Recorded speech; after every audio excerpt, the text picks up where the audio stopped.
Bom dia pessoal, bom dia. Estou gravando esse vídeo aqui para comentar um pouco sobre a live que foi feita no canal Denúncias SH do Fábio sobre a esfera de sombra que compõe a obra de Luiz Felipe Moiano.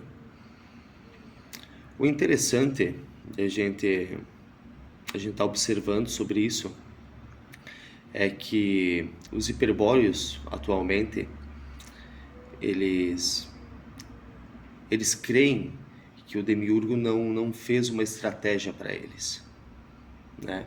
Que o Demiurgo não deu um jeito de aparelhar a gnose, como eu citei, desde Alexandria. Foi a primeira infiltração que a sabedoria hiperbórea sofreu, através da Cabala.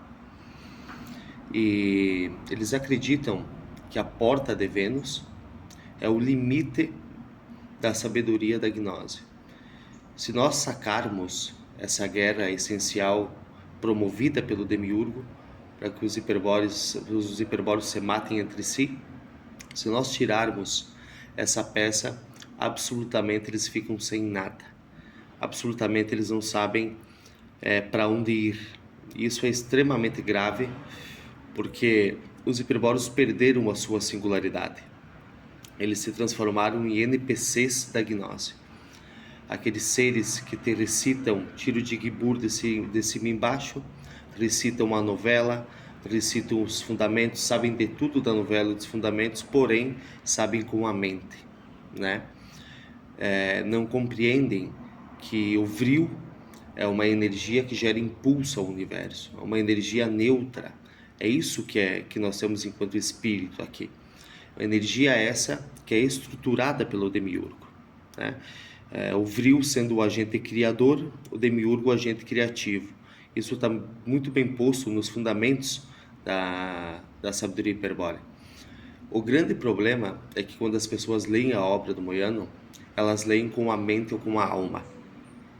E a tendência da mente é sempre buscar um lado. Toda a gnose que o Moiano traz dentro da sua obra, justamente ela vai ser sempre de mão negra, porque a obra foi feita para atacar Shambhala, sobre o desígnio demiúrgico, né? Quando nós implementamos o Tantra Yoga sobre a obra do Moiano, nós conseguimos ir muito além das duas polaridades de Shambhala e Agartha, né? Nós nos preocupamos em saber o que tinha antes do desígnio demiúrgico. Uma vez vestido esses mitos do inconsciente cósmico por essas mentes e essas almas que estudam a obra do Moiano, ou seguidores de Moiano, uma vez que vestem esses mitos, automaticamente o Demiurgo fratura esses seres pelo meio, não permitindo que eles criem, finquem bandeira nos quadrantes anímicos e controlem eles, né? O sagrado divórcio que o Demiurgo pôs. Sobre a questão da infiltração jesuítica, o grande problema é que tudo que o Moiano disse a Shambhala, ele deveria ter dito ao Vaticano. É o Vaticano que mantém o feitiço até hoje, é o Vaticano que alimenta com tapa-signos toda essa mentira da luta entre os dois grupos, que isso interessa apenas ao Demiurgo. O espírito não tem lado, o espírito é uma força neutra. Quem cria toda essa história e essa dinâmica de enfrentamento entre uma família, que na verdade Shambhala e Agartha, quando entraram no universo Demiurgo, era uma família. Quem cria esse desígnio da guerra para dinamizar o Valplatz é justamente o Demiurgo. E essas pessoas são os NPCs da gnose, vestem vestem as coisas que o Moiano fala, reproduzem de cima e embaixo, mas são incapazes de pensar por si mesmo. O grande trabalho de alquimizar isso não é ficar contra o Moiano, mas fazer o que o Moiano realmente queria, que um Virya fosse além da obra dele e corrigisse o que não foi corrigido. Moiano, por não ter sintetizado as duas árvores, como eu falei, os hiperbóreos estão sendo confundidos com a questão satânica da árvore negra.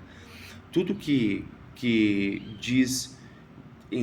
quer dizer destruição da mente, da alma e dessa criação do demiurgo condiz a parte satânica do próprio demiurgo. A parte luciférica é a parte que é capaz de ver além da polaridade Shambhala e Agartha, que é capaz de unir novamente e sintetizar esses dois lados que foram designados pelo demiurgo a lutar até o final dos tempos. Fazendo isso, sintetizando isso, nós conseguimos unir as peças em nós mesmos que falta unir para que possamos nos liberar. Toda iniciação ela corresponde às três regras principais. Primeiro, você usa da questão do guerreiro para despertar, né? Depois você usa da questão do guerreiro para iluminar a sombra das obras, para achar onde que está o demiurgo, e depois você se libera. São as três diretrizes principais que qualquer iniciado vai ter que passar.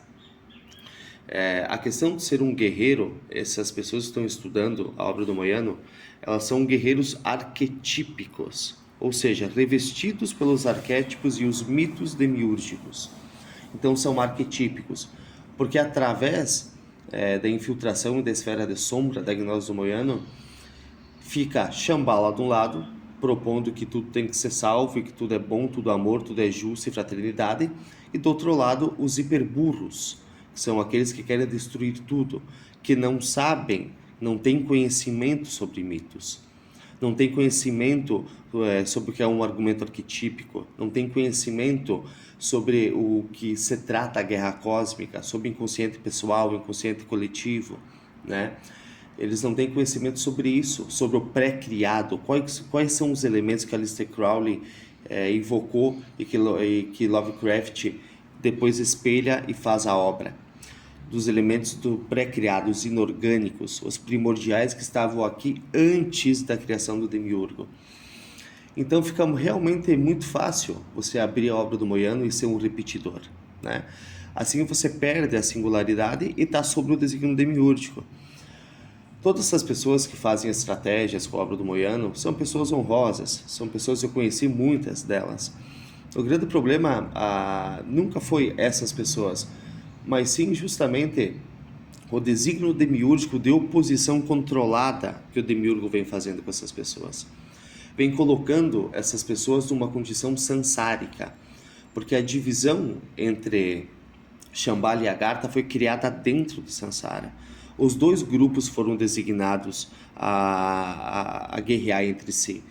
Shambhala não escolhe o demiurgo por conta própria, é fagocitado a fazer o que fez. Então, justamente, quando você cria essa polaridade, você cria linhas dentro do Valplat, serranistas, moianistas, Jung, Freud, você cria linhas, e essas linhas sempre vão combater entre si. Se você pega o mito grego, Epimeteu e Prometeu, a mesma coisa.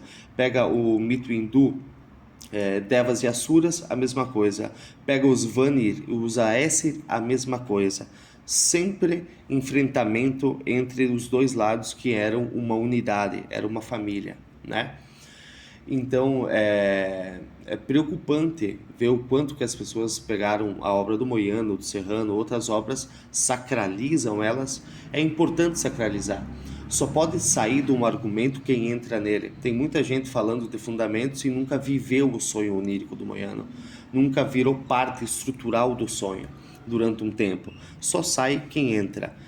E só sabe o que tem que ser separado do universo, quem sabe o que tem que se unir, e vice-versa, né?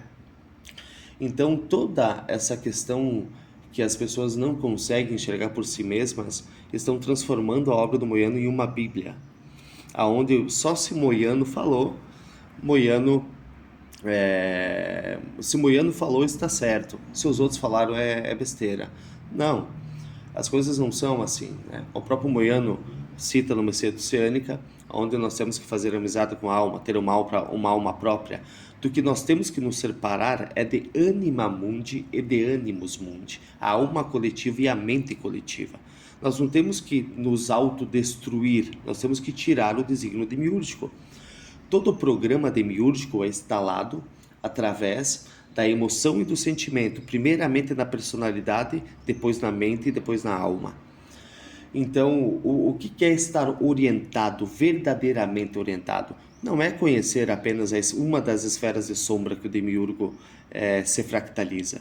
Estar orientado é justamente saber quando um autor escreve da mente própria ou da mente coletiva, ou da alma própria ou da alma coletiva, ou do espírito próprio do espírito coletivo. Porque o espírito também tem uma esfera de sombra. A Garta também tem uma esfera de sombra. E essa esfera de sombra que contaminou a obra do Moiano. Moiano se deu conta disso. Portanto, que o trabalho do Aurum Argentum, da Argentina, que iniciou com isso de sintetizar o que o Demiurgo separou, teve o apoio do primeiro noio do Moiano. Né? Teve total apoio, tudo isso que a gente vem falando aqui, do primeiro noio do Moiano, Luiz Costa Navarro, que ficou 8 anos com o Moiano e foi considerado o melhor noio. E o noio desconhecido, porque justamente foi o melhor, porque foi o que percebeu que isso estava errado. Né? A proposta jesuítica e rabínica também, para os hiperbóreos dessa época, é confundi-los. Confundir a árvore negra com a questão luciférica e amarrar os desígnios humanos aos profundos do pré-criado, né? E tudo isso que a gente vem falando é incrível o quanto as pessoas estão polarizadas na mente e na alma, que são incapazes de enxergar por si mesmas, e quando você ilumina a obra do Moiano, resolve o que não foi resolvido, automaticamente o Kraken te ataca. São essas pessoas que não permitem que um Virya vá além da obra do Pontífice. São o Kraken, quando os navios viajam ao desconhecido, o Kraken os abraça e os sepulta no fundo do mar. Essas são as pessoas fagocitadas pelo Kraken, que fazem comentários quando alguém traz essas informações. Fagocitados pelo Kraken. O grande problema da obra do Moiano, em parte, ela é extremamente válida. Existe muita coisa verdadeira na obra do Moiano, porém ela está aparelhada. E o grande problema de você se separar do corpo, da alma e da mente é que sempre um guardião do umbral da árvore negra vai ocupar o que o espírito deveria ocupar. No corpo, o veneno da serpente, com os problemas de saúde. Na mente, os argumentos arquetípicos desse enfrentamento de Shambhala e Agartha. E na alma, sem emoção, a questão reptiliana. Se você pegar esses 3 guardiões umbral e jogar qualquer pessoa que estude sabedoria hiperbórea, ela vai estar em um dos 3. E eu conheci muitas pessoas que estudam sabedoria hiperbórea e todas estão com esses quadrantes do seu ser ocupados pelo demiurgo. O espírito sempre tensiona a pessoa a ver a sombra. Ele sempre tensiona a ver a sombra. Porque é importante você ver a esfera de sombra do demiurgo para poder ligar os pontos depois. A grande questão dessas pessoas, elas não entendem, é que Shambhala são hiperbóreos e fagocitados pelo demiurgo. Existem chaves que nós temos que tirar de Shambhala para juntar novamente as peças que o demiurgo separou.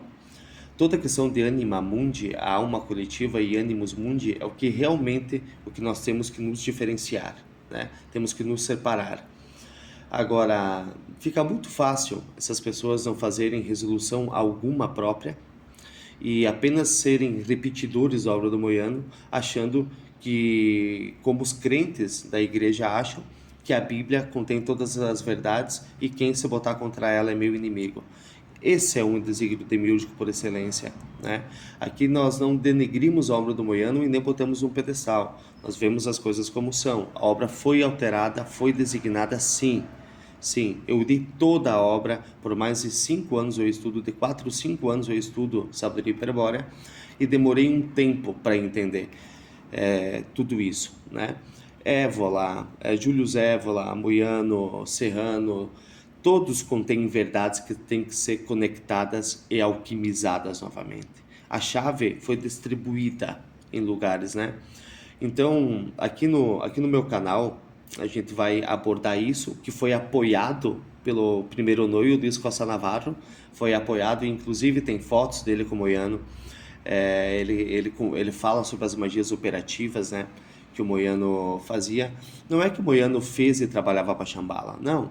Existe a guerra cósmica, né? A guerra cósmica que é justamente o nosso DNA não manifestado na matéria. Parte do nosso DNA manifestado na matéria corresponde ao inconsciente coletivo, a história do mundo, né? Aonde vai ter a questão de anima mundi, de animus mundi. E parte do nosso DNA não manifestado corresponde ao inconsciente cósmico, que são os mitos. É parte nossa isso. Então, os hiperbóreos estão extremamente desorientados nessa parte. Estão transformando a obra do Moyano em uma questão sacramental, aonde ninguém pode falar e corrigir as coisas que não foram corrigidas, que vira inimigo deles. Extremamente copiadores, perderam a sua singularidade, são incapazes de fazer algo por si mesmos. Se você tira a guerra essencial deles, não existe mais nada do espírito deles. Todas as compreensões deles são extremamente mentais, né? Porque para ser espiritual tem que ser anímico também. O que é ser anímico? É ser estruturado. Nós somos estruturado, quantificado racionalmente. Isso é ser anímico. Ser anímico não é apenas o comportamento. Temos que tomar muito cuidado com a questão das matrizes arquetípicas que herdamos da fêmea Anunnaki e do Pazu, né? Para não confundir essas matrizes arquetípicas com o próprio espírito, com o vril.